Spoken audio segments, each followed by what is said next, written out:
గర్భసంచిలో ఏదన్నా ప్రాబ్లం వచ్చినప్పుడు కొంతమంది సంతానం కలగదు. అవి కూడా వాళ్ళకి టైం టు టైం పీరియడ్స్ రావాలి. ఆ పీరియడ్స్ టైంలో పెయిన్ వచ్చి బాధలు పడుతూ పిల్లలు లేక ఎక్కడికెక్కడికో తిరుగుతుంటారు. ఒకసారి పీరియడ్స్ వచ్చినా ఎక్కువ బ్లీడింగ్ అవుతుంటుంది. దానివల్ల కూడా పిల్లలు సంతానం కలగరు.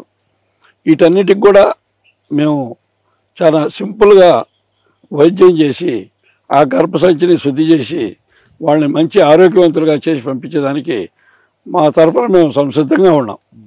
అది ఎలాంటి గర్భసంచి తీయడం అనేది మనకి సాంప్రదాయ వైద్యంలో లేదు. వాళ్ళు ఆరోగ్యంగా ఉండాలి అంటే గర్భసంచి తీయకూడదు.